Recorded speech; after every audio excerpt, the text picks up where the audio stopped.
Okay तो hello students, तो आज हमें पढ़ना है टॉपिक इलेक्ट्रिक डाइपोल। ठीक है, तो स्टार्ट करते हैं इलेक्ट्रिक डाइपोल। तो देखो भाई, इलेक्ट्रिक डाइपोल थोड़ा सा आइडिया दूं। ये केमिस्ट्री में आपने वर्ड सुन रखा होगा डाइपोल। ठीक है, जैसे अगर मैं बोलूं HCl, ठीक है, तो H+Cl- इसको हम बोलते हैं ना डाइपोल।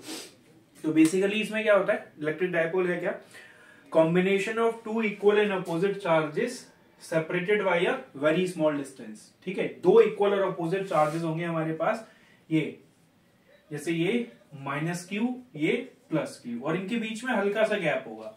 यहां पे हम हल्का ना बना के थोड़ा बड़ा बना दे रहे हैं ताकि आपको दिख जाए।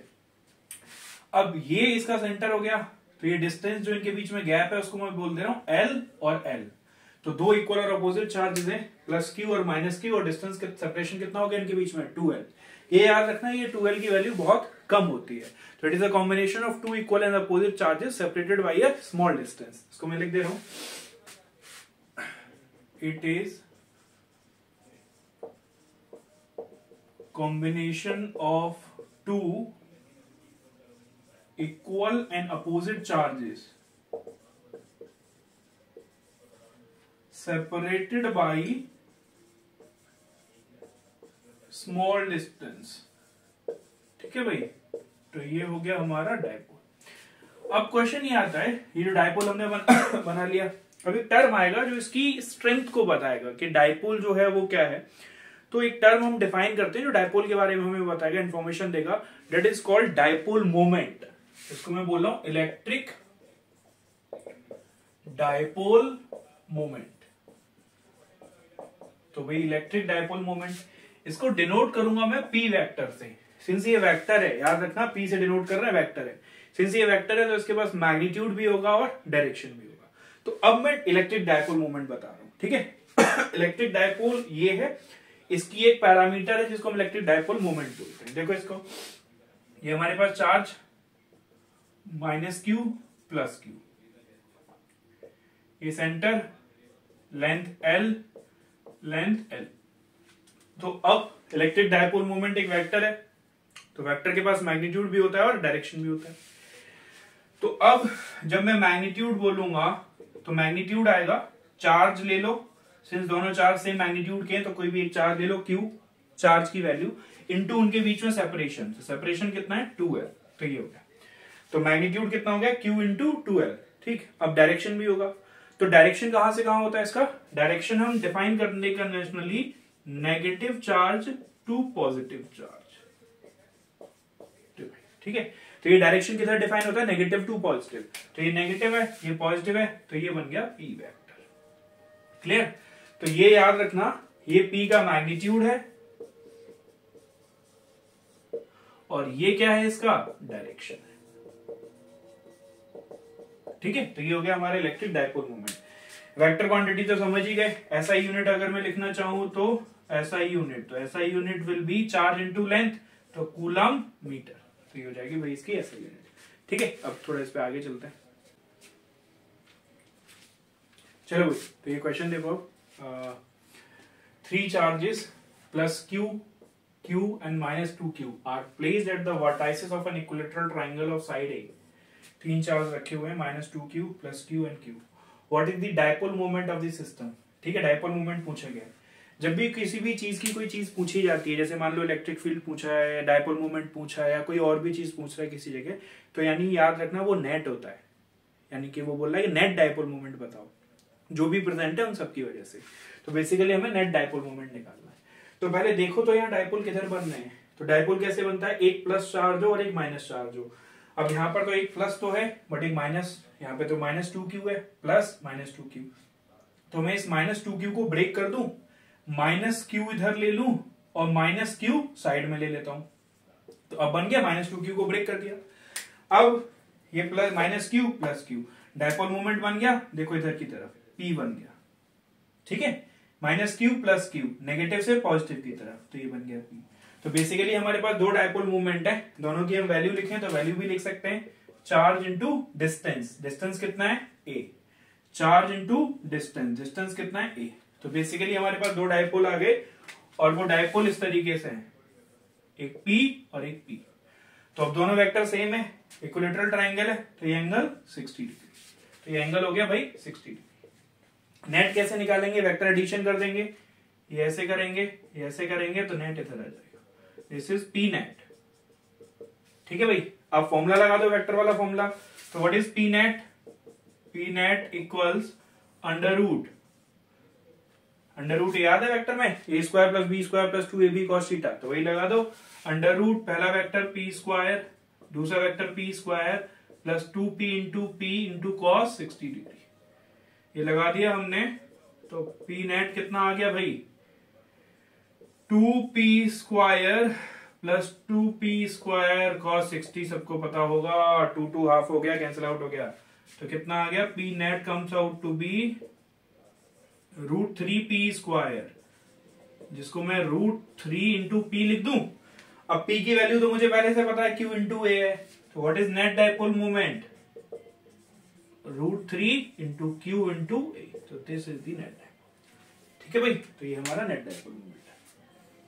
चलो भाई, तो हमने डाइपोल देख लिया, अब हमें इलेक्ट्रिक फील्ड निकालना है डाइपोल की वजह से। तो जैसे आपने लिखा हुआ है electric field intensity due to dipole on the axial line, ये वर्ड यूज हो रहा है इंटेंसिटी, यानी इलेक्ट्रिक फील्ड ही निकालना है, इलेक्ट्रिक फील्ड की वैल्यू। ठीक, तो electric field intensity due to dipole on the axial line. तो पहले ये समझ लो एक्सियल लाइन होती क्या है भाई। जैसे ये डाइपोल है हमारा, ठीक है, अभी बताया था, ये नेगेटिव ये पॉजिटिव, तो ये सेंटर O, लेंथ L, ये लेंथ L। ध्यान से समझना है इसको, जो लाइन दोनों चार्ज से पास होते हुए जाती है इसको हम बोलते हैं एक्सियल लाइन। कौन सी लाइन, एक्सियल लाइन। ठीक है, तो हमें इसी लाइन पर इलेक्ट्रिक फील्ड की वैल्यू निकालनी है। फिर एक और पॉइंट आएगा अभी जो हमें नेक्स्ट निकालना है, जो लाइन इस डाइपोल के परपेंडिकुलर होती है, ये इसको बोलते हैं इक्वेटोरियल लाइन, इक्वेटोरियल लाइन, तो ये याद रखना। तो अभी मुझे इसमें डेरिवेशन करना है electric field due to dipole on the axial line, फिर मुझे डेरिवेशन करना है electric field due to dipole on the equatorial line. तो पहले मैं एक्सियल लाइन का निकालता हूं, ठीक है, electric field due to dipole on the axial line. तो देखो भाई इसको,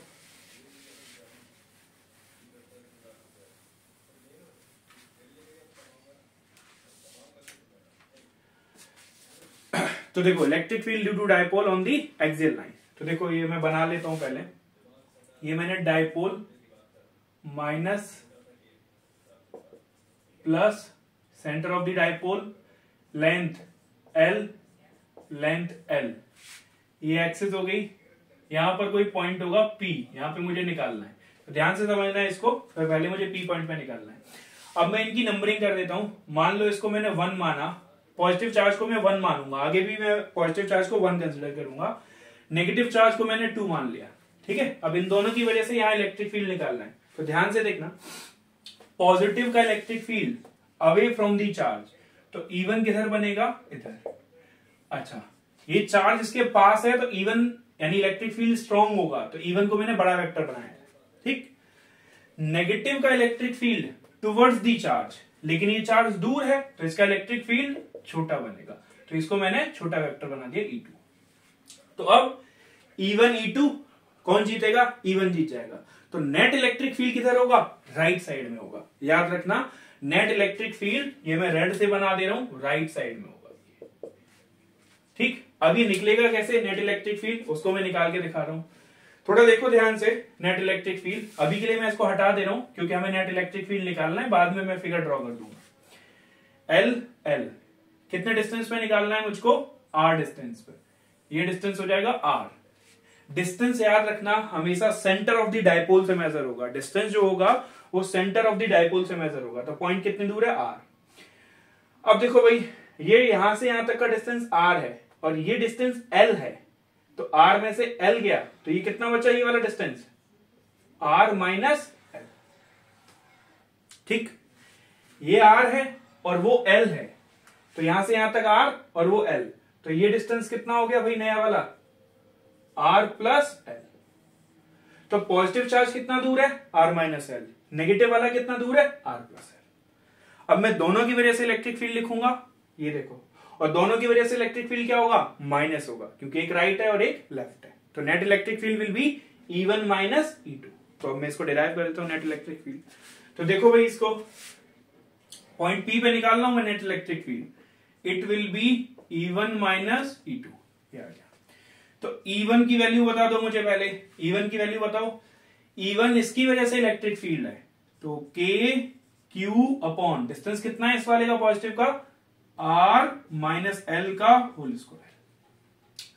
E2 जो इलेक्ट्रिक फील्ड है वो इस वाले की वजह से है, तो इसका डिस्टेंस कितना है, K Q। चार्ज के साइन को हम यूज नहीं करते, पहले भी बता दिया था, ठीक है। डिस्टेंस कितना है, R प्लस L का होल स्क्वायर।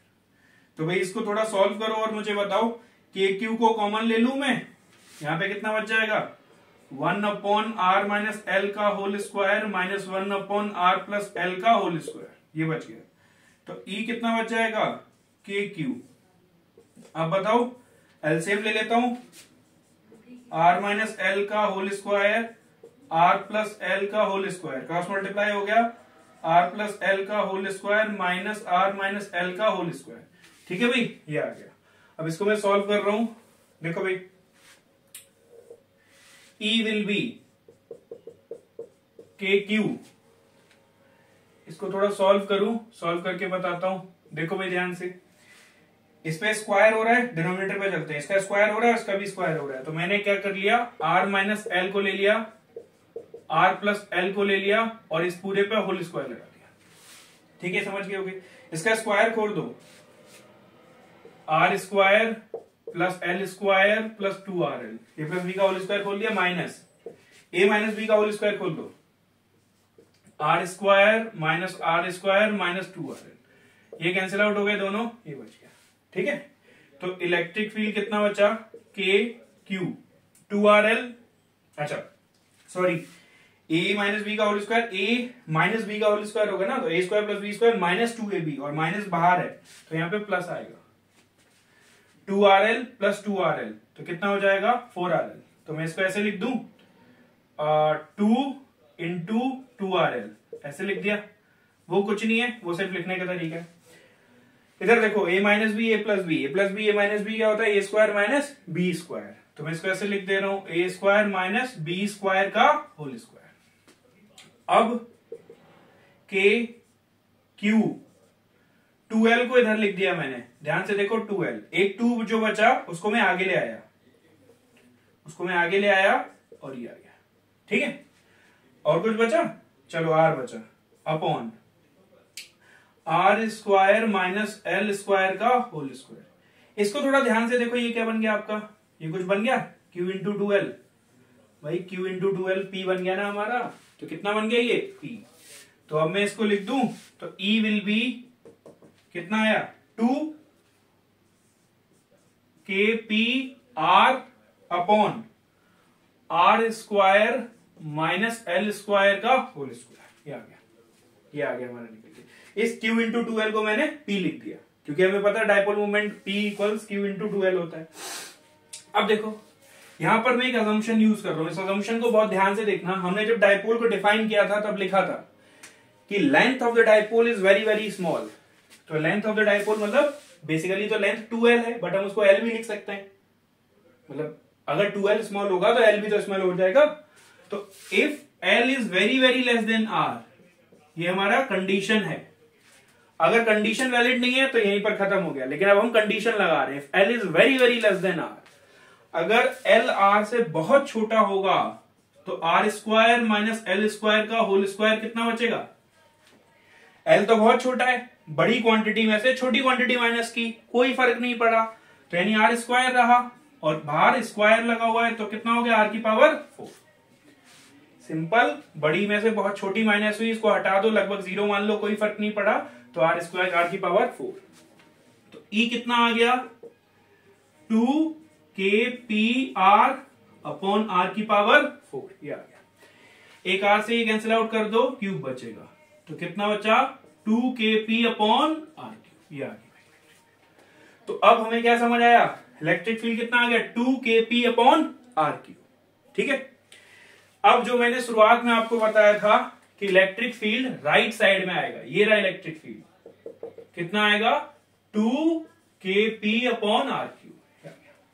अब एक और चीज, इलेक्ट्रिक फील्ड तो वेक्टर है भाई, तो अगर इलेक्ट्रिक फील्ड वेक्टर है तो उसका डायरेक्शन कैसे होगा, देखो, अगर दो वेक्टर लिखे होते हैं, जैसे ये अगर मैं लिखूं E equals 2kp upon R cube, ये ऐसे मैं लिखूं, इधर भी वेक्टर, यानी दोनों वेक्टर का साइन सेम। कैसे, ये भी देख सकते हैं। P वेक्टर किधर होता है, थोड़ा मुझे बताओ। P वेक्टर होता है negative charge to positive charge. ये नेगेटिव चार्ज, ये पॉजिटिव चार्ज, तो ये रहा आपका P वेक्टर, ये बन गया P vector. P vector right side में है, तो इलेक्ट्रिक फील्ड भी तो राइट साइड में है, तो इस वजह से दोनों पे मैं क्या लगा दूंगा, दोनों का डायरेक्शन सेम है, तो दोनों पे मैंने क्या लगा दिया, वेक्टर। क्लियर। तो यानी कि जब हम एक्सिस पर इलेक्ट्रिक फील्ड निकालते हैं तो उसकी वैल्यू आती है 2kp/r3, और उसका डायरेक्शन किधर होता है, जिधर P वेक्टर का डायरेक्शन होता है उधर ही इलेक्ट्रिक फील्ड का डायरेक्शन होता है। ठीक है, तो इसको याद रखना, E इक्वल्स 2kp/r3। चलो भाई, तो अब हम देखते हैं electric field due to dipole on the equatorial line. Axial line पे हम निकाल चुके हैं, इक्वेटोरियल लाइन पे देखो। इक्वेटोरियल लाइन आपको बताई थी, पहले इक्वेटोरियल लाइन बना लेते हैं। देखो भाई, ये चार्ज हमारा, ये -q plus q, centre O, distance L, ये डिस्टेंस L, ये होगी इक्वेटोरियल लाइन, एक्सिस के परपेंडिकुलर होती है। ठीक है, कितना डिस्टेंस पर, r पर, ये रहा हमारा पॉइंट। ठीक है, पिछली बार हमारा पॉइंट जैसे P था, इस बार हम Q मान लेते हैं, इक्वेटोरियल लाइन पर है। ठीक, तो अब इसको देखते हैं। तो पहले देखते हैं ये जो चार्ज है ये यहां से कितनी दूर है, तो यहां से ये दूर है, ये डिस्टेंस r, ये l, तो ये डिस्टेंस कितना हो गया, √r² प्लस l²। इसको इससे ज्वाइन किया तो ये डिस्टेंस कितना आ गया, √r² प्लस l²। ठीक, अब मैं बनाता हूं डायरेक्शन, तो ध्यान से देखना, मुझे Q पॉइंट पे पता करना है। तो Q पॉइंट पे मैं गया, ये कैसा चार्ज है, पॉजिटिव, तो इलेक्ट्रिक फील्ड, अच्छा इसकी नेमिंग कर दें 1, और इसको क्या बोला 2। 1 का इलेक्ट्रिक फील्ड अवे क्योंकि पॉजिटिव है, और 2 का इलेक्ट्रिक फील्ड टुवर्ड्स क्योंकि नेगेटिव है, इसको E1 बोल दिया, इसको E2 बोल दिया। अच्छा, दोनों की वैल्यू सेम होगी या अलग अलग होगी, वैल्यू सेम होगी। ये चार्ज भी Q है, ये भी Q है, इसका डिस्टेंस भी सेम है, इसका डिस्टेंस भी सेम है। क्लियर, तो ये हमने कर लिया। अब अगर मैं इसको वो बनाऊं, एंगल बनाता हूं, ये लाइन खींच लेता हूं एक में, ये लाइन खींच ली मैंने, ये एंगल थीटा हो गया, ये एंगल थीटा हो गया, vertically opposite, sorry interior opposite से ये भी थीटा हो गया, करस्पॉन्डिंग एंगल से ये भी थीटा हो गया, तो भाई हमारे पास आ गया थीटा। ये चीज याद रखना, E1 E2 बराबर है। अगर वैल्यू लिखना चाहो तो वैल्यू भी लिख दे रहा हूं मैं, E1 की वैल्यू KQ अपॉन ये डिस्टेंस r² प्लस l² का होल स्क्वायर, अंडर रूट लगा हुआ है तो इतना आ जाएगा। याद आया कि नहीं, KQ/r², ये अंडर रूट में है तो इसका स्क्वायर होगा तो ये बन जाएगा।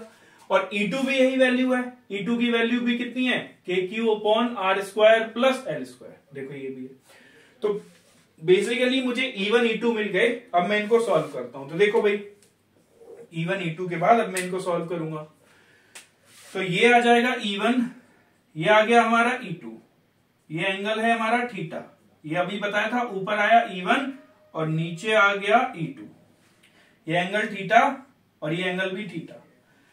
अब मैं इनके कंपोनेंट ले लूं, तो ध्यान से देखो, जिधर एंगल होता है उधर कौन सा कंपोनेंट आता है, E1 cos थीटा, एक कंपोनेंट ऊपर जाएगा E1 sin थीटा, ये कंपोनेंट इधर आएगा E2 cos थीटा, एक कंपोनेंट नीचे जाएगा E2 sin थीटा। अभी बताया E1 E2 बराबर है, तो इतना तो समझ आ रहा होगा, ये उड़ गए, कैंसिल आउट हो गए, और ये दोनों का डायरेक्शन सेम है, तो ये क्या हो गए, ऐड हो गए, ये ऐड हो गए। तो मैं नेट इलेक्ट्रिक फील्ड, अच्छा नेट इलेक्ट्रिक फील्ड आएगा किस तरफ, इस तरफ, दोनों उधर जा रहे हैं, तो net electric field left side में आएगा। ठीक, कितना आएगा वो निकाल देते हैं। तो अब देखो, net electric field will B E1 cos theta plus E2 cos theta. अभी मैंने आपको बताया कि E1 E2 बराबर है, तो ये E cos थीटा और E cos थीटा हो गए, तो इसको मैं 2E1 cos थीटा लिख दूं ना, ये लिख दिया 2। व्हाट इज E1, ये बताया था आपको, KQ अपॉन r², r ये है √r² प्लस l², तो इसका स्क्वायर होगा तो यही टर्म आ जाएगा, इंटू cos थीटा। अब ये cos थीटा क्या है, ध्यान से देखो, इस ट्राइंगल को देख लो, cos theta is base upon hypotenuse, तो बेस ही होगी L, हाइपोटेन्यूज ही होगी। फिर से देखो इस ट्राइंगल को, cos theta is base upon hypotenuse, तो बेस कितना है l, हाइपोटेन्यूज कितना है r square plus l square. अब देखो भाई k q 2l, r square plus l square और अंडर रूट, यहां पावर 1 है, यहां पावर हाफ है, तो 1 और हाफ 3/2, तो यहां पे कितना आ गया r square plus l square की पावर 3/2, ये आ गया। अब कुछ याद आ रहा होगा, इस q इंटू 2l को क्या बोल दूं मैं, p, यही तो p है, तो आ गया k p upon r square plus l square की पावर 3/2, ये आ गया। अब हम आके वहीं पे फंस गए जहां पे थे, कहां पे थे भाई, अब एक अजम्पशन यूज करेंगे, वो अजम्पशन क्या बोलता है, फिर से जो लिखा था वही बोल रहा हूं, if l is very very less than r, ठीक है, l जो है डायपोल बहुत छोटा है r से, तो जब मैं इस अजम्पशन को यूज करूंगा तो आप ही मुझे बताओ, r square plus l square की होल पावर 3/2, एक बहुत बड़ी क्वांटिटी में एक छोटी क्वांटिटी ऐड हो रही है, कोई फर्क नहीं पड़ेगा, कितना रहेगा r स्क्वायर पावर 3/2। अब ये समझ गए होगे, स्क्वायर से हाफ हट गया तो पावर कितना रह गया, ये क्यूब रह गया, तो ये जो जितना भी नीचे लिखा है इसकी जगह मैं क्या लिख दूं, क्यूब, तो E कितना आ गया, के पी अपॉन, ये कट के कितना हो गया सॉल्व होके r क्यूब, ये आ गया भैया, ठीक। तो इलेक्ट्रिक फील्ड इक्वेटोरियल एक्सिस पे कितना आ गया, K P by R cube, clear. अब फिर वही चीज, इलेक्ट्रिक फील्ड वेक्टर है तो डायरेक्शन का ध्यान देना पड़ेगा। देखो वापस, पी वेक्टर किधर से किधर तरफ है, नेगेटिव से पॉजिटिव, तो ये रहा हमारा पी वेक्टर, और नेट इलेक्ट्रिक फील्ड किधर आया है, पी वेक्टर राइट में है, नेट इलेक्ट्रिक फील्ड किधर आया है, लेफ्ट में आया है, क्योंकि ये दो कैंसिल आउट हुए थे, ये जुड़े थे, तो नेट इलेक्ट्रिक फील्ड जो है, जो यहां में बनाऊंगा वो लेफ्ट में आया है, ये रहा नेट इलेक्ट्रिक फील्ड, वैल्यू कितनी आई है, के पी बाई आर क्यूब आई है, देख लो जाके, के पी बाई आर क्यूब आई है, लेकिन पी राइट में है तो इलेक्ट्रिक फील्ड लेफ्ट में है, तो यहां क्या लगेगा, आगे आके माइनस लगेगा, तो अब मैं फाइनल वैल्यू लिख रहा हूं, जब वेक्टर लगाऊंगा तो E इक्वल्स माइनस के पी बाई आर क्यूब। ये आप लोग जानते हो कि भाई कि वेक्टर में अगर माइनस लगा इसका मतलब दोनों वेक्टर का डायरेक्शन अपोजिट है, चेक कर लो, P इधर है R इधर है, ठीक। तो एक्सियल पे आया था 2kp by R cube, same direction में इक्वेटोरियल में आ गया minus kp by R cube. तो देखो अभी हमने जो निकाला है उसको मैं एक जगह समराइज कर रहा हूं बस, minus Q plus Q centre L L, जब मैं इक्वेटोरियल एक्सियल लाइन पे जाऊंगा, ये रहा डिस्टेंस है यहां से आर, तो इलेक्ट्रिक फील्ड इधर आएगा, इधर क्यों, क्योंकि पी वेक्टर इधर की तरफ है, तो इलेक्ट्रिक फील्ड कितना आ जाएगा भाई, कितना निकाला अभी हमने, 2kp बाई आर, इसको आप लिखने के लिए लिखना चाहो तो एक्सियल लिख दिया मैंने, electric field on the axial is 2kp by R cube. Equatorial पे कितना आता है, P इधर है तो इधर आता है opposite, E equatorial is minus kp by R cube, minus इसी लगे लगा है क्योंकि अपोजिट है, ठीक। अब हमें निकालना electric field at any general point, चलो भाई, तो अब हम देखते हैं electric field due to dipole at any general point, तो भाई जनरल पॉइंट ले लेते हैं, तो इसको ध्यान से देखो, ये मैंने क्या किया, ये ले लिया एक डाइपोल, अच्छे से समझना, बहुत अच्छा है ये, minus Q plus Q, centre of the dipole, पिछली बार पॉइंट एकदम सामने था एक्सियल में, इक्वेटोरियल में एकदम ऊपर था, इस बार पॉइंट यहां पर है, आर वेक्टर है, ठीक है, कितने एंगल पर, थीटा एंगल पर, तो जो P वेक्टर है मेरा वो तो इधर होगा, ध्यान से देखो, P वेक्टर बताया था आपको नेगेटिव टू पॉजिटिव होता है, तो ये कौन सा वेक्टर हो गया हमारा, P वेक्टर, मुझे निकालना यहां पर है, ये कोई पॉइंट x है, यहां मुझे इलेक्ट्रिक फील्ड निकालना है। अब देखो हमें एक्सियल का पता है, इक्वेटोरियल का पता है, लेकिन ये जो पॉइंट है ना ही एक्सियल पर है ना ही इक्वेटोरियल पर है। अब हम फायदा लेंगे उस चीज का जो हमने किया है, डायपोल मूवमेंट एक वेक्टर क्वांटिटी है, तो उस चीज का हम फायदा लेते हैं। मैं इस डायपोल के दो कंपोनेंट कर सकता हूं, देखो ये रहा, एक इधर और एक इधर, ये बन गया मेरा P1 और ये वाला कंपोनेंट बन गया P2। ध्यान से देखना, P1 कितना होगा, ये P वेक्टर है, इसका कंपोनेंट P cos थीटा, तो P1 कितना बना P cos थीटा, और एक कंपोनेंट नीचे तो P sin थीटा। अभी मैं उसको P1 P2 लिख रहा हूं, आगे जाके P cos थीटा लिख दूंगा इसको, और इसको P sin थीटा। चलो अभी लिख देता हूं, तो P1 कितना है भाई P cos थीटा, P2 कितना है भाई P sin थीटा। चलो फायदा क्या हुआ इससे, बहुत फायदा हुआ। अभी जो पॉइंट है x, ये P1 के एकदम सामने आ गया, तो यानी अब P1 वेक्टर को देखो, ये P1 डायपोल है, पॉइंट एकदम सामने है, तो एक्सियल वाला फॉर्मूला लग जाएगा। P1 के बिल्कुल सामने है तो एक्सियल वाला फॉर्मूला, तो मैं P1 की वजह से जो इलेक्ट्रिक फील्ड है उसको बोल दे रहा हूं E1, बोल दिया। एक्सियल का फॉर्मूला लगेगा, तो एक्सियल का फॉर्मूला कितना लगता है 2kp/r3, P की जगह कितना ले लूं P1/r3, ठीक है, P1 की वजह से आ गया। अब P2 देखो, ये रहा P2, ये देखो ऐसे परपेंडिकुलर जा रहा है ये पॉइंट इससे ऐसे, तो यानी ये P2 वेक्टर के इक्वेटोरियल एक्सिस पर है ये, तो P2 के इक्वेटोरियल पर है। इक्वेटोरियल में किधर आता था -kp/r3, तो अगर P2 इधर जा रहा है तो इलेक्ट्रिक फील्ड P2 के अपोजिट यानी इधर होगा, P2 इधर जा रहा है तो इधर होगा, ठीक है।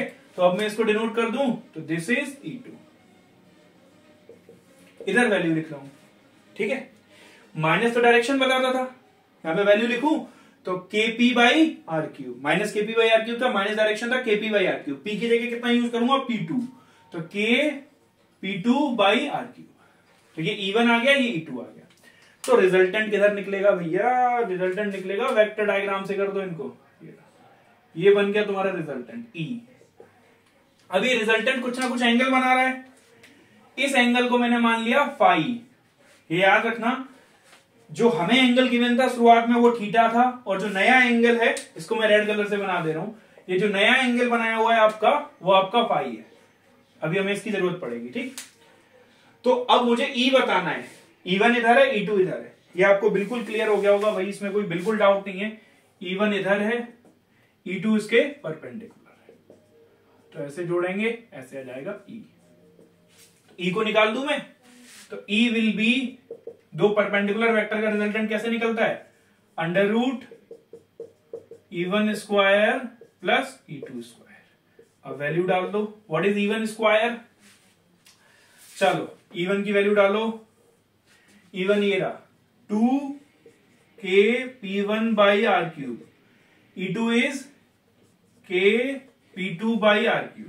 अब वैल्यू तो डालो भैया, 2k, P1 कितना है, P1 is P cos theta, तो P cos theta upon r³ का होल स्क्वायर, सॉरी मैं स्क्वायरिंग करना यहां भूल गया, प्लस kp, P2 की जगह P sin theta upon r³ का होल स्क्वायर।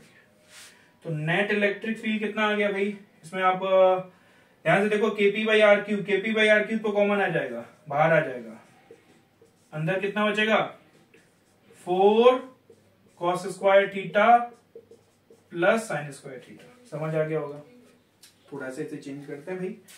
तो E कितना निकल के आएगा अब आपका kp/r3, तो sin square theta plus cos square theta वाला फॉर्मूला लगा दें, एक 3 cos स्क्वायर थीटा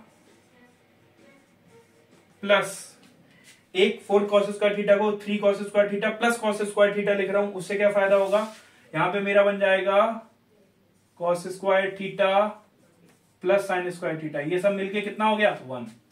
तो नेट इलेक्ट्रिक फील्ड कितना आ गया kp/r3 3 cos square theta plus 1, this is answer, ठीक। अब आपको एक चीज बताई थी शुरुआत में, एंगल, नया एंगल हमारा कितना बना है फाई, यहां पे दिखाओ फाई, ये रहा फाई। तो अगर मैं tan फाई का कंसेप्ट लगाऊं, tan फाई देखो भाई, परपेंडिकुलर बाई बेस, ये E2 है तो सामने वाला E2 हो जाएगा, ये E है तो ये कितना है E2, ये E1 है, ये सामने वाला E2, तो tan फाई इज E2/E1। अब E2 कितना है, ये रहा E2 और E1 ये रहा, तो k p1 by R cube 2k p2 by R cube, सब कैंसिल आउट हो गया, ये बचा p1 की वैल्यू डाल दो, e2 बाई e1 है ना, सॉरी हमने उल्टा लिख दिया, e2 ये है k p2 है, सॉरी, और e1 कितना है 2k p1 है, तो p2 कितना है भाई, p sin थीटा डाल दूं मैं यहाँ,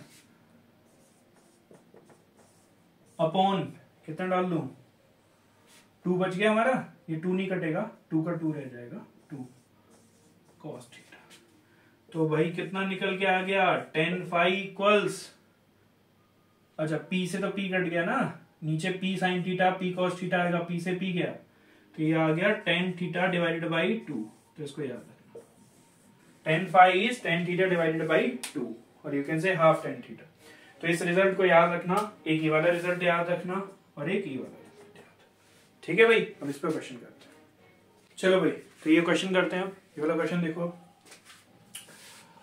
N electric dipole having dipole moment p, dipole moment p given है, is placed at the origin o, origin पे रखा हुआ है, such that the it's equator is along y axis, यानी इक्वेटोरियल जो लाइन है, इक्वेटर मतलब इक्वेटोरियल लाइन, वो y एक्सिस की तरफ है, at point p located at a distance r from the origin, कोई पॉइंट p है जो r डिस्टेंस पर है ओरिजिन से, the electric field direction is along y axis, point p पर जो इलेक्ट्रिक फील्ड है उसका डायरेक्शन किधर है, y एक्सिस की तरफ, find angular position and magnitude of electric field, ठीक है। तो एक एक करके पहले फिगर बनाने की कोशिश करते हैं, फिगर गिवन नहीं है, तो देखो electric dipole having dipole moment p is placed at origin, तो भाई पहले x एक्सिस y एक्सिस थोड़ा बना ले, ये y एक्सिस, ये हमारी x एक्सिस बन गई, डायपोल रख दो, डायपोल कहां रखा हुआ है, ओरिजिन पर, तो ये मैं डायपोल रख दे रहा हूं, रेड कलर से बना रहा हूं, ये डायपोल है भाई, ओरिजिन पे रखा हुआ है ये, ठीक है, ये रहा, तो डार्क कर देता हूं डायपोल, ठीक है, ओरिजिन पर P, ये ओरिजिन है हमारा O, ठीक, at a point P located a distance R from the origin, यहां से R डिस्टेंस पर कोई पॉइंट है P, ठीक है भाई, P पॉइंट होगा, the electric field direction is along y axis, इस डायपोल की वजह से यहाँ पर जो इलेक्ट्रिक फील्ड है उसका डायरेक्शन y एक्सिस की तरफ है, फिर से याद आ जाओ, इलेक्ट्रिक फील्ड गिवन है, तो नेट इलेक्ट्रिक फील्ड होगा, तो net electric field y axis की तरफ होगा, ठीक है। फाइंड द एंगुलर पोजीशन, यानी इसकी एंगुलर पोजीशन बतानी है p की, यानी p कितने एंगल पर है, यानी क्या बताना है, थीटा, दूसरा इलेक्ट्रिक फील्ड बताना है कि यहाँ पे इलेक्ट्रिक फील्ड कितना होगा, चलो देखते हैं, वही वाला जो अभी मैंने बताया, p के दो कंपोनेंट होंगे आपके, p का एक कंपोनेंट कितना हो जाएगा, p1, ये भाई p का एक कंपोनेंट इधर और एक कंपोनेंट इधर, ये p1 और ये p2, ठीक है, तो इसी वजह से इलेक्ट्रिक फील्ड बना देते हैं, एक इलेक्ट्रिक फील्ड इधर होगा, एक इलेक्ट्रिक फील्ड इधर होगा, इनका रिजल्टेंट ये आ रहा है, आया, इस एंगल को अभी हमने डिनोट किया था, कितना आया था, फाई, क्लियर, ठीक है भाई, ये सॉरी, हाँ यही फाई आया था हमारा, ये फाई आया था, अभी मैंने बनाया था, ठीक है, ये हमारा E1 आया था और ये E2 आया था, अब थोड़ा लॉजिक लगाओ और यहां से एक हॉरिजॉन्टल लाइन बनाना भाई, ये देखो ध्यान से, ये लाइन तो इसी के सामने जा रही है, तो यहाँ एंगल कितना है, थीटा, तो ये एंगल भी कितना हो जाएगा, थीटा, भाई ये लाइन तो इसके सामने जा रही है, तो ये एंगल थीटा है, तो ये एंगल भी कितना हो गया, थीटा, तो यानी ये आपको मिल गया। अब क्लियर समझ आ रहा होगा कि net electric field y axis की तरफ है, ये गिवन था, net electric field y axis की तरफ है, तो थीटा प्लस फाई कितना हो गया भैया, थीटा प्लस फाई हो गया 90 डिग्री, क्योंकि ये तो x एक्सिस है और net electric field y axis की तरफ है, तो इससे मुझे क्या मिला, ये मैंने यूज कर लिया, इससे मेरा फाई जो है वो मैं लिख सकता हूं 90 डिग्री माइनस थीटा, अभी मैंने एक रिलेशन निकाला था, उस रिलेशन को मैं यूज कर लेता हूं इसमें, वो रिलेशन हमारा था tan थीटा जो हमारा आया था, सॉरी tan फाई जो हमारा आया था, वो हाफ ऑफ tan थीटा आया था भाई, तो tan phi comes out to be half of tan theta, अभी हमने डिराइव किया था उसको, तो tan phi equals half of tan theta, मैं इसको क्या लिख दूं, मुझे थीटा चाहिए, तो मैं इसको लिख दूं tan 90 degree minus theta half tan theta, ये लिख दिया मैंने, ठीक है, tan 90 माइनस थीटा सारे लोग समझते हो cot theta, half tan theta, तो 1/10 हो गया, 1/2 टेन थीटा, तो टेन थीटा कितना आ गया, टेन स्क्वायर थीटा आ गया 2, तो टेन थीटा नेगेटिव तो नहीं होगा क्योंकि एक्यूट एंगल और टेन थीटा कितना आ गया √2। ये तो भाई पहले पार्ट का आंसर हो गया हमारा। अब हमें यहाँ इलेक्ट्रिक फील्ड भी निकालना है, ई। अभी तो हमने फॉर्मूला लिखा था इलेक्ट्रिक फील्ड का, K P by R cube √3 cos square theta plus 1। अब आप में से कुछ लोग कहेंगे भाई हमें cos स्क्वायर थीटा कहां से मिलेगा। अगर आपको कोई भी एक ट्रिग्नोमेट्रिक फंक्शन पता है, बाकी आप सारे निकाल सकते हो, ट्रिग्नोमेट्रिक रेशियो सॉरी। ये देखो इधर, ये पता है ना तुमको, tan थीटा इक्वल्स √2, इसको मैं इधर लिख दे रहा हूँ, ठीक है। अगर मुझे tan थीटा इक्वल्स √2 पता है, देखो इधर √2, तो tan थीटा होता क्या है, यहाँ पे मैं कुछ नहीं है तो 1 लिख दूं, तो परपेंडिकुलर कितना हो गया, इतना। tan थीटा होता है परपेंडिकुलर बाई बेस, ये हो गया, तो परपेंडिकुलर हो गया √2 और बेस हो गया 1, तो हाइपोटेन्यूज कितना हो गया, √ perpendicular square plus base square, तो √2 का स्क्वायर 2 + 1, तो कितना आ गया 3। तो cos थीटा कितना होता है, बेस अपॉन हाइपोटेन्यूज, तो बेस कितना है 1, हाइपोटेन्यूज तो आपने निकाला ही है √3, तो cos थीटा की वैल्यू कितनी रख दूंगा मैं यहाँ पर, √3। तो electric field equals Kp by R cube √3 cos square theta will be 1/√3 का स्क्वायर प्लस 1। 3 स्क्वायर, 3 से 3 कैसे लौट जाएगा, 2 बचेगा, तो electric field will be √2 Kp upon R cube. ठीक है भाई, डायरेक्शन आपको पहले ही पता है कि वाई एक्सिस की तरफ है। ओके भाई, तो ये आ गया हमारा एंगल और ये आ गया हमारा इलेक्ट्रिक फील्ड। चलो भाई, तो अब देखते हैं torque on a dipole placed in uniform electric field. देखो भाई, तो लेट्स सपोज हमारे पास यूनिफॉर्म इलेक्ट्रिक फील्ड है, ये हम पहले ही देख चुके हैं। अगर इलेक्ट्रिक फील्ड यूनिफॉर्म होता है तो फील्ड लाइंस पैरेलल होती हैं, तो ये हमने इलेक्ट्रिक फील्ड यूनिफॉर्म बना दिया, ठीक है। एक और बना देता हूँ, देखो अब मैं यहाँ पर एक डाइपोल रख दे रहा हूँ, ये रहा हमारा डाइपोल, ठीक है भाई। तो ये हमारा डाइपोल है, ये रखा हुआ है, इलेक्ट्रिक फील्ड लाइन है, और बना दूं, ये मैंने इलेक्ट्रिक फील्ड लाइन बना दी। ये जो है -q और ये जो चार्ज है ये +q, ये चार्ज है आपका, ठीक। अब खुद ही बताओ ये जो p वेक्टर किधर होगा, पहले बताओ। p वेक्टर होता है नेगेटिव टू पॉजिटिव, तो ये हो गया आपका p वेक्टर, ये रहा, ठीक है भाई, ये हो गया आपका p वेक्टर, ठीक। ये p वेक्टर बना दिया। अब इस पे फोर्स बताओ कैसे लगेगी। फोर्स पॉजिटिव चार्ज पे उधर ही फोर्स लगेगी जिधर इलेक्ट्रिक फील्ड होता है, तो F विल बी F1 लिख दूं Q इंटू E। इस पे किधर फोर्स लगती है, अपोजिट, Q इंटू E।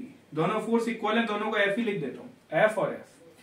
तो देखो अब खुद ही सोच के QE आगे QE पीछे, तो अगर मैं इस पे नेट फोर्स कैलकुलेट करूं तो नेट फोर्स 0 आएगी, क्योंकि QE आगे और QE पीछे।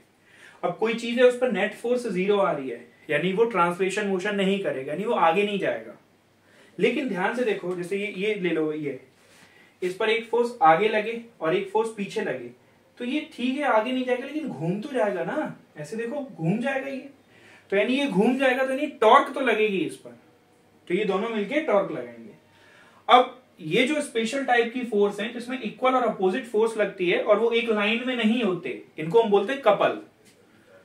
Equal and opposite forces not along the same direction, मतलब along the same line of action.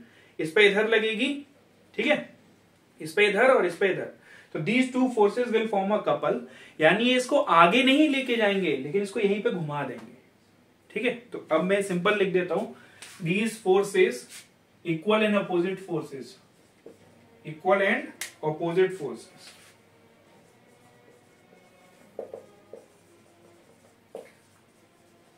Form couple. तो कपल क्या करेगा, इसे आगे लेके नहीं जाएगा, इसे घुमा देगा, तो टॉर्क जनरेट कर देगा। अब मुझे टॉर्क निकालना है, एक तो टॉर्क का डायरेक्ट फॉर्मूला है। अच्छा, इनके बीच में गैप कितना होता है ये आप सबको पता है, इनके बीच में गैप होता है 2L, बताया था आपको, सेंटर से L इधर और L इधर। तो टॉर्क ड्यू टू कपल, मैं थोड़ा डायरेक्ट लिख दे रहा हूं, आप अलग अलग करके भी लिख सकते हो। तो torque due to couple is simple either force into perpendicular distance. इधर फोर्स हमने क्यों लिखा, क्योंकि दोनों फोर्स बराबर है कपल में, तो कोई भी आप फोर्स लिख दो भाई, QE QE। तो torque due to couple is Q into E into perpendicular distance कितना है। अब ध्यान से देखना, ये फोर्स, डिस्टेंस लग रहा है दोनों के बीच में 2L, लेकिन डिस्टेंस नहीं चाहिए मुझे, परपेंडिकुलर डिस्टेंस चाहिए। तो मैं क्या करूंगा, इस लाइन को पीछे खींचूंगा, देखो ध्यान से, इस लाइन को पीछे खींचूंगा, पीछे कब तक, जब तक कि मुझे परपेंडिकुलर लाइन ना मिल जाए, ये परपेंडिकुलर। तो ये है 2L, ये 2L, ये थीटा, तो ये एंगल भी थीटा हो जाएगा, इंटीरियर अपोजिट एंगल। ये हाइपोटेन्यूज 2L, तो ये लेंथ कितनी हो जाएगी आपकी 2L साइन थीटा। तो फिर से देख लो, 2L लेंथ है बट परपेंडिकुलर नहीं है, परपेंडिकुलर कितनी है 2L साइन थीटा। तो हमें यहां डिस्टेंस नहीं चाहिए, परपेंडिकुलर डिस्टेंस चाहिए। तो परपेंडिकुलर डिस्टेंस कितना आ गया 2L साइन थीटा। अब टॉर्क आ गया, अब मैं इसको थोड़ा अरेंज कर लूं, Q into 2L into E into sine theta. थोड़ा याद करो, Q into 2L, Q into 2L, इसी का तो इंतजार कर रहे थे, P, डायपोल में हमेशा P बनना है तो P बन गया, into E into sine theta. अब थोड़ा याद करो, वेक्टर याद आएगा कि नहीं आएगा, A क्रॉस B कितना होता है, AB sine theta N cap, याद आया कुछ कि नहीं। तो यहां पे क्या लिखा है, P साइन थीटा, तो P साइन थीटा को मैं क्या लिख सकता हूं, P cross E। So torque will be magnitude wise P sin theta and vector wise P cross E, ठीक। अब देखो हमने टॉर्क निकाल लिया, torque equals P sin theta. अब मैं थोड़ा ये बता देता हूं कि मैक्सिमम टॉर्क कब लगेगी, मिनिमम टॉर्क कब लगेगी। तो maximum torque maximum, torque minimum, तो टॉर्क डिपेंडेंट किस पर है, P sin थीटा, जहां sin थीटा मिनिमम होगा वहां मिनिमम टॉर्क, जहां sin थीटा मैक्सिमम होगा वहां मैक्सिमम टॉर्क, ठीक। तो मैक्सिमम टॉर्क तब लगेगी जब आपका टॉर्क मैक्सिमम थीटा जो है 90 डिग्री होगा। यानी अगर मैं इसको देखूं तो ये E वेक्टर हो गया, थीटा 90 डिग्री होगा, यानी P और E, P vector E vector के परपेंडिकुलर होगा। तो ऐसे बना दूं मैं, प्लस Q माइनस Q, इस पे फोर्स इधर लगेगी और इस पे फोर्स इधर लगेगी। तो टॉर्क की मैक्सिमम वैल्यू कितनी हो जाएगी, PE साइन 90 डिग्री। तो what is maximum torque, PE। Minimum torque कितनी लगेगी भाई। अच्छा, टॉर्क नेगेटिव वाला कंसेप्ट नहीं है यहाँ पर, नेगेटिव सिंपल है कि वो उसे उल्टा घुमा देगा, हम सिर्फ मैग्नीट्यूड कंपेयर कर रहे हैं, टॉर्क का मैक्सिमम मिनिमम। तो साइन थीटा में अगर हम जाएं तो मिनिमम वैल्यू यानी 0 होगी, हम साइन थीटा की -1 वैल्यू पर नहीं जाएंगे, हम डायरेक्शन पे नहीं जा रहे, ठीक है।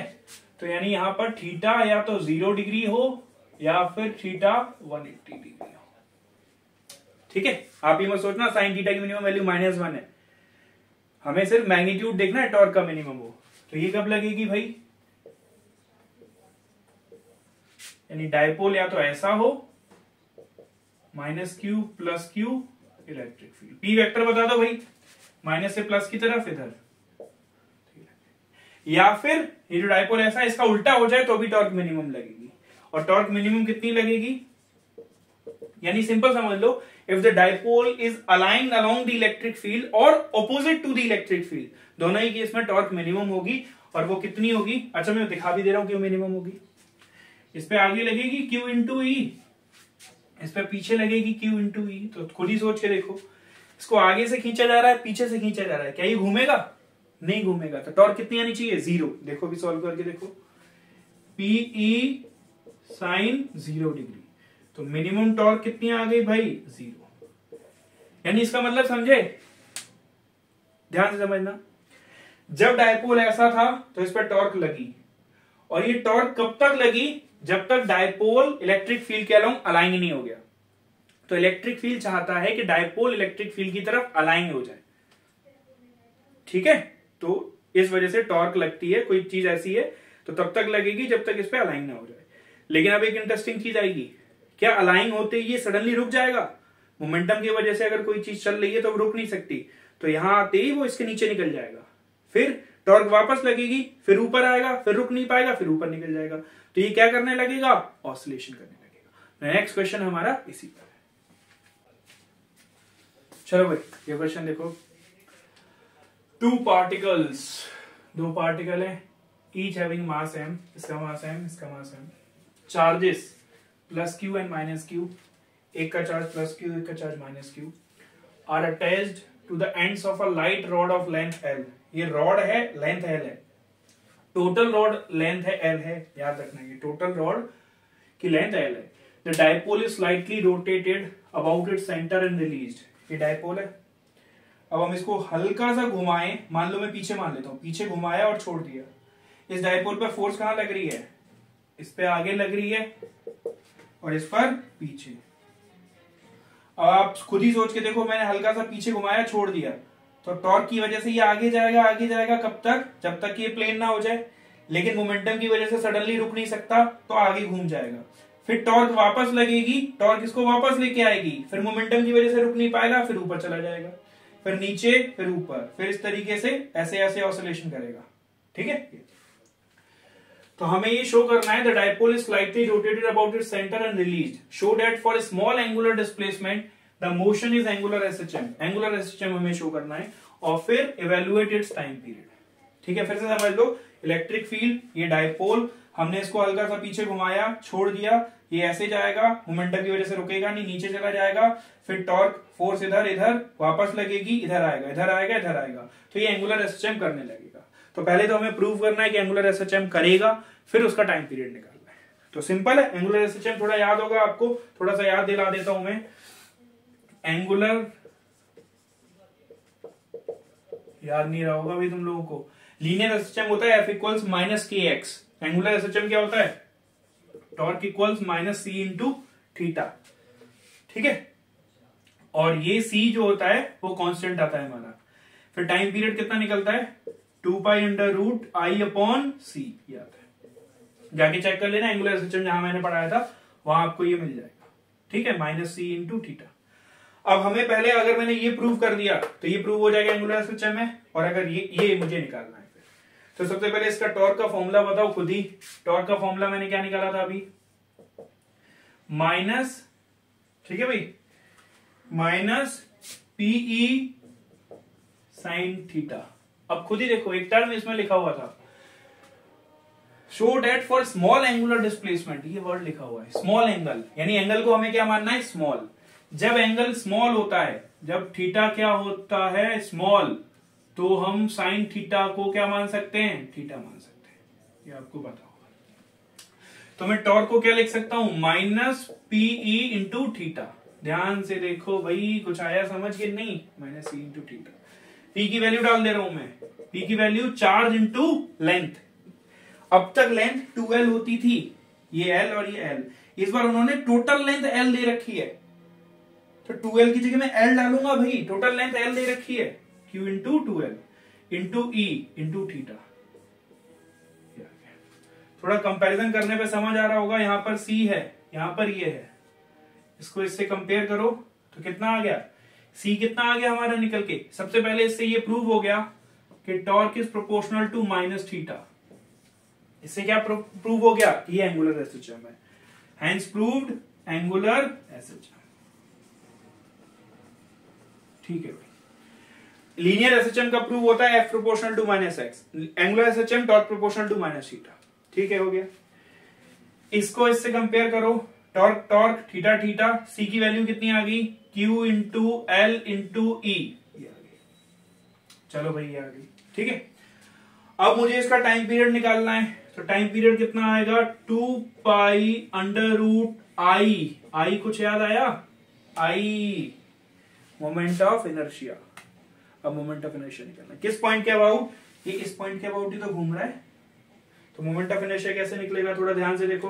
यहाँ पर मैं ये रब कर रहा हूं, यहाँ पे मोमेंट ऑफ इनर्शिया निकाल के दिखा रहा हूं मैं। यहाँ पर इस पॉइंट के अबाउट घूमेगा ये, तो मोमेंट ऑफ इनर्शिया देखो, ये वाला मास m इंटू आर स्क्वायर होता है, m इंटू ये टोटल लेंथ l है, तो ये कितनी होगी l/2, इसके अबाउट ही तो घूमेगा, तो m इंटू l/2 का होल स्क्वायर प्लस दूसरे का मास भी कितना है m, डिस्टेंस कितना दूसरे का l/2, ये भी l/2 है, तो m इंटू l/2 का होल स्क्वायर, तो I कितना आ गया ml²/4 प्लस ml²/4 कितना आ गया ml²/2, ये आ गया इस सिस्टम का मोमेंट ऑफ इनर्शिया, दोनों पार्टिकल का सेंटर के अबाउट। तो इसकी वैल्यू को डाल दूं मैं 2π, I की जगह कितना डालूं ml²/2 अभी निकाला है, डिवाइडेड बाई C की value Q into L into E आ गया, L से L कैंसिल आउट कर दो एक, तो time period will come out to be 2π कितना भाई ml/2QE, दिस इज अवर, ठीक है 2π√ml/2QE, ठीक है, इसको याद रखना, ये हमारा टाइम पीरियड का। तो अभी हमने देखा electric dipole placed in uniform electric field, अब हमें देखना है electric dipole placed in non uniform electric field. अगर मान लो electric dipole non uniform electric field में है, जैसे मैं डायपोल मान लेता हूं, इसमें थोड़ा बनाना थोड़ा टिपिकल है नॉन यूनिफॉर्म इलेक्ट्रिक फील्ड को, अभी के लिए मैं ऐसे बना दे रहा हूं, ये मत समझना कि इंटरसेक्ट करेगी, इस तरीके से मैंने ऐसे बना दिया, जैसे यहां तक इलेक्ट्रिक फील्ड लाइंस हैं आपकी, अब इस तरीके से इलेक्ट्रिक फील्ड लाइंस आ रही हैं, तो यहाँ पर मैंने डायपोल बनाया, ये प्लस Q और ये माइनस Q, ये डायपोल बनाया। तो देखो ये नॉन यूनिफॉर्म है, यहाँ पर इलेक्ट्रिक फील्ड लाइन पास है, तो यहाँ इलेक्ट्रिक फील्ड क्या होगा स्ट्रॉन्ग होगा, और यहाँ इलेक्ट्रिक फील्ड क्या होगा भाई वीक होगा। तो इस बार मैं इलेक्ट्रिक फील्ड की वैल्यू यहाँ E1 लिख रहा हूँ, यहाँ E2 लिख रहा हूँ, तो यहाँ पर फोर्स ज्यादा लगेगी QE1 और यहाँ पर फोर्स कम लगेगी QE2। तो आप खुद ही सोच के देखो, इधर ज्यादा फोर्स इधर कम फोर्स, क्या नेट फोर्स 0 है? नहीं है। तो डायपोल इस बार नेट फोर्स 0 नहीं है, तो डायपोल क्या ट्रांसलेशन मोशन करेगा कि नहीं करेगा? करेगा, यानी डायपोल आगे बढ़ जाएगा। मान लो ये 10 न्यूटन ये 4 न्यूटन है, तो टोटल 6 न्यूटन से आगे बढ़ जाएगा, तो नेट फोर्स 0 नहीं है, hence dipole will have translation motion, will have. पिछली बार ट्रांसलेशन मोशन नहीं था, केवल रोटेशनल था। अच्छा, अब रोटेशनल होगा कि नहीं होगा? ऑब्वियस है, घूम रहा है, तो नेट टॉर्क भी 0 नहीं है, ये तो समझ ही आ रहा होगा ना, ऐसे तो घूम जाएगा। तो सिंस नेट फोर्स 0 नहीं है तो ट्रांसलेशन मोशन होगा, नेट टॉर्क 0 नहीं है तो रोटेशनल मोशन भी होगा, यानी डायपोल के दोनों मोशन होंगे, ट्रांसलेशन भी और रोटेशनल भी।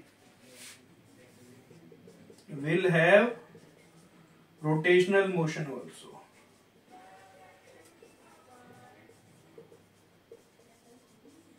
ठीक है, चलो जैसे एक मैं करके दिखा दे रहा हूं आपको, यानी कि इतना समझ आ गया कि अगर dipole non uniform electric field में होगा तो उसके ऊपर नेट, यानी वो आगे भी बढ़ेगा और घूमेगा भी। ठीक है, जैसे एक देखो, जैसे मान लेता हूं मैं P को पैरेलल मान लेता हूं इलेक्ट्रिक फील्ड के, ठीक है अभी, और ये मेरा P वेक्टर है माइनस Q और प्लस Q। मान लिया मैंने इलेक्ट्रिक फील्ड जो है वो इधर है, और ये मैं मान ले रहा हूं कि आगे जो इलेक्ट्रिक फील्ड है वो स्ट्रांग है, मतलब जैसे जैसे आप आगे जा रहे हो, और पीछे जो इलेक्ट्रिक फील्ड है वो वीक है। इसलिए क्यों मान लो? क्योंकि नॉन यूनिफॉर्म इलेक्ट्रिक फील्ड है, तो आगे स्ट्रांग है और पीछे वीक है, तो आगे वाले पे फोर्स कितनी लगेगी? ज्यादा, QE1। पीछे वाले पे कितनी फोर्स लगेगी? QE2। अगर ये ऐसा हुआ तो घूमेगा भी, आगे बढ़ेगा। अभी अगर ऐसा हुआ तो इस पे फोर्स आगे लगेगी, इस पे फोर्स पीछे लगेगी। कौन सी फोर्स ज्यादा होगी? यहाँ स्ट्रॉन्ग इलेक्ट्रिक फील्ड, तो ये फोर्स ज्यादा, तो नेट फोर्स कितनी हो जाएगी? F1, इसको F1 बोल दे रहा हूं मैं, और पीछे वाली फोर्स को F2, F1 माइनस F2।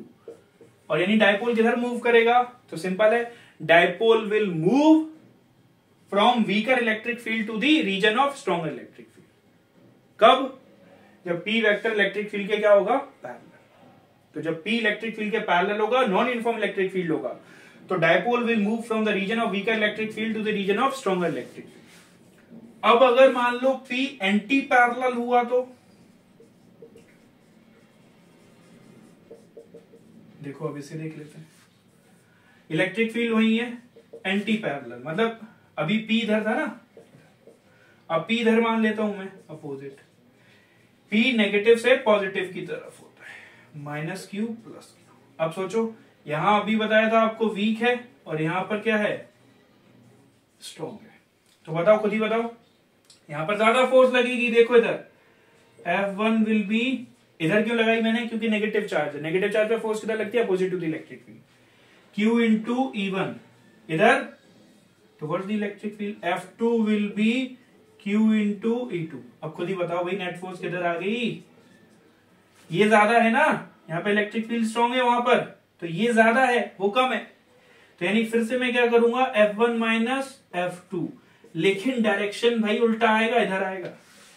तो इस बार डायपोल किधर मूव करेगा, from the region of stronger electric field to the region of weaker electric field. Clear?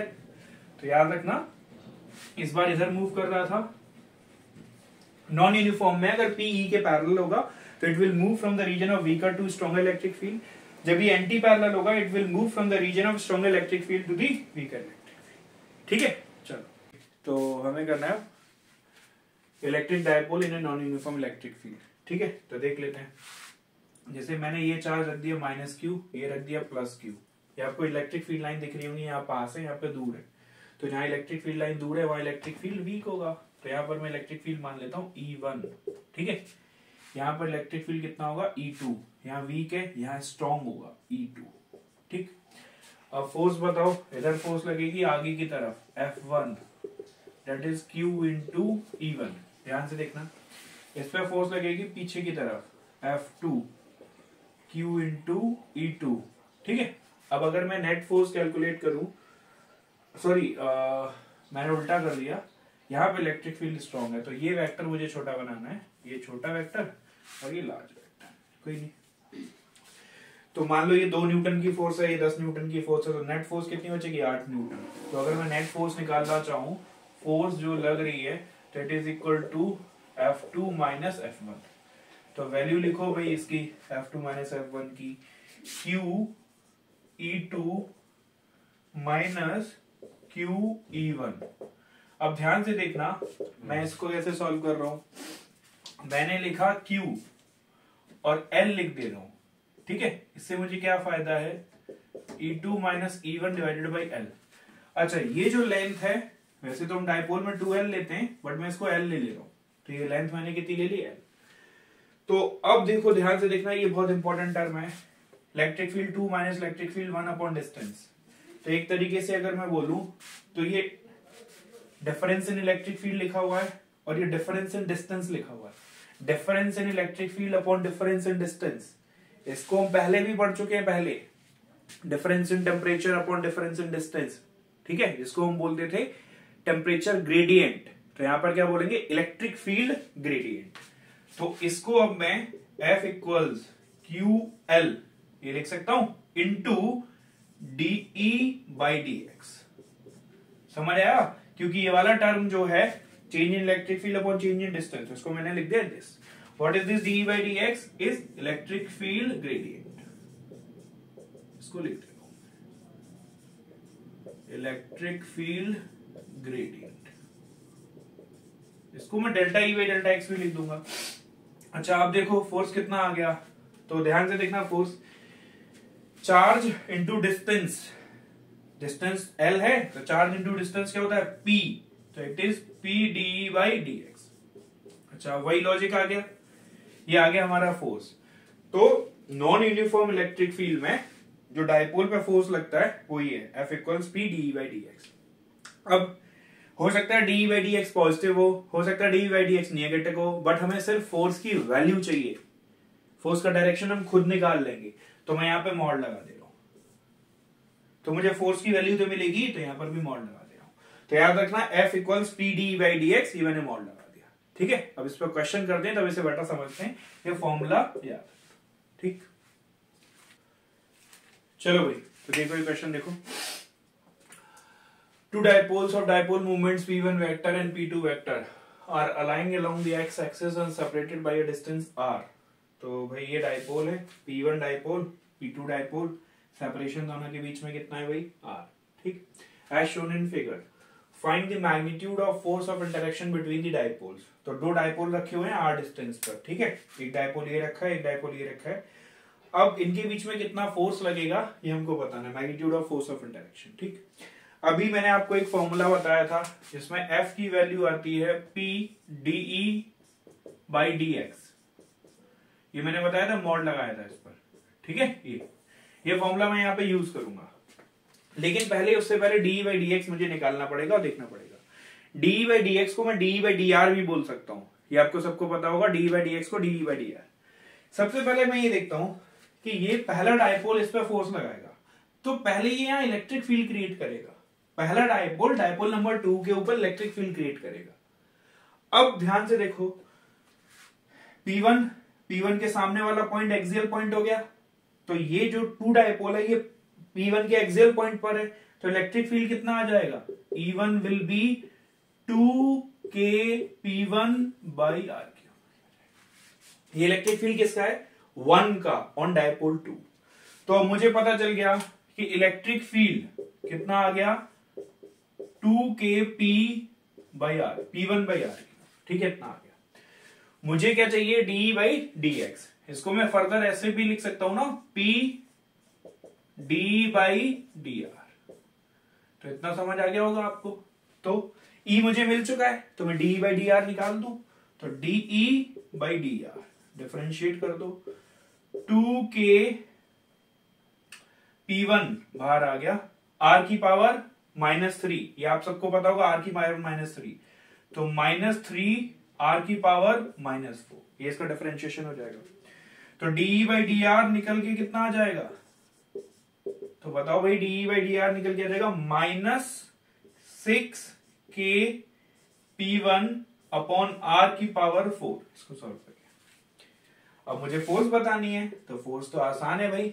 अच्छा, इसने इलेक्ट्रिक फील्ड क्रिएट किया E1 और फोर्स किस पे लगाई, डायपोल 2 पर, तो डायपोल कितना लूंगा मैं, P2, और dE/dr किसका लूंगा, ध्यान से देखो, dE/dr लूंगा 1 की वजह से, और डायपोल कौन सा लूंगा, P2, तो फोर्स विल बी P2। अच्छा, मुझे मॉड लेना है, मेरा तो टर्म नेगेटिव आ रहा है, तो मुझे मॉड लेना है, तो मैं पॉजिटिव यूज करूंगा, तो 6k P1/r की पावर 4। तो आंसर कितना आ जाएगा, 6k P1P2/r की पावर 4। ये क्वेश्चन के फॉर्म में भी मैंने कराया है, वैसे भी आप टॉपिक के फॉर्म में इसको आंसर को याद रखना। जब दो डायपोल एक ही लाइन के अलोंग अरेंज होते हैं, तो वो एक दूसरे पे कितनी फोर्स लगाते हैं, 6k P1P2/r की पावर 4। इसने इस पे इतनी लगाई, तो न्यूटन थर्ड लॉ से ये भी इस पर same equal and opposite force लगाएगा, ठीक है। चलो भाई, ये क्वेश्चन देखो, इसमें अब हमें देखना है 2 dipoles of dipole moments P1 and P2। दो डायपोल दे रखे हैं, ये P1 है, ये P2 है, are placed as shown in the figure, find the force of interaction between the dipoles. पिछले क्वेश्चन में डायपोल थे हमारे, वो ऐसे थे, इस बार डायपोल ऐसे हैं, तो अब हमें इनके बीच में फोर्स बतानी है। होगा वही फॉर्मूला हम लगाएंगे। कौन सा फॉर्मूला लगाएंगे, F इक्वल्स P dE/dx लिखते थे, उसको मैं dE/dr कर दे रहा हूं, ये फॉर्मूला हमें लगाना है। तो अब कैसे शुरुआत करूंगा मैं, अच्छा, ये डायपोल यहां पर इलेक्ट्रिक फील्ड क्रिएट करेगा। अब एक चीज ध्यान से समझो, ये डायपोल ऐसा है और ये लाइन ऐसी है, तो ये इसका इक्वेटोरियल पॉइंट हो गया ना, याद आया, इक्वेटोरियल पॉइंट का इलेक्ट्रिक फील्ड कितना होता था, यहां पर इलेक्ट्रिक फील्ड क्रिएट होगा माइनस डायरेक्शन दिखाता था, यानी डायपोल ऊपर है तो इलेक्ट्रिक फील्ड नीचे आएगा, ठीक, -kP1/r3, ठीक है। इक्वेटोरियल वाला फॉर्मूला लगा दिया, पिछली बार एक्सियल वाला लगा था, इस बार इक्वेटोरियल वाला। मुझे चाहिए dE/dr, इसने यहां इलेक्ट्रिक फील्ड क्रिएट कर दिया, E कितना आ गया मेरे पास, -kP1/r3। तो मुझे dE/dr निकाल दूं, -kP1, r की पावर -3 ऊपर लेके जाओ, तो कितना हो जाएगा, -3 r की पावर 4, ठीक है भाई। तो ये आ जाएगा आपका निकल के। तो डीई बाई डी आर कितना आ गया, ठीक है, माइनस माइनस प्लस हो गया 3k p1 अपॉन आर की पावर 4। ठीक है भाई, ये आगे डी बाई डी आर। हमें क्या चाहिए, फोर्स लिख दो। इसने यहां इलेक्ट्रिक फील्ड क्रिएट किया, फिर इस पे फोर्स लगा दी, तो यहां पर फोर्स हमारा क्या आता है, P D E by D R. ध्यान से देखो, फोर्स डायपोल नंबर 2 पे लग रही है, तो यहां पे क्या आ जाएगा 2, और ये डीई बाई डी आर किसकी वजह से आएगा, 1 की वजह से। देखो 1 की वजह से कैलकुलेट किया है, तो मुझे यहां P2 D by D R 3k P1 R की पावर 4, कितना आंसर आ गया 3k P1 P2 upon are की पावर 4। यानी कि हमें समझ आ गया, एक ही लाइन के अलॉन्ग होते हैं जो पिछले क्वेश्चन में थे, तो 6k P1 P2 upon are की पावर 4, और अगर ऐसे पैरेलल होते हैं तो 3k P1 P2 upon are की पावर 4। तो ये वाला टॉपिक डायपोल वाला वो हमारा यहाँ पर खत्म हुआ। ठीक है, ओके बाय।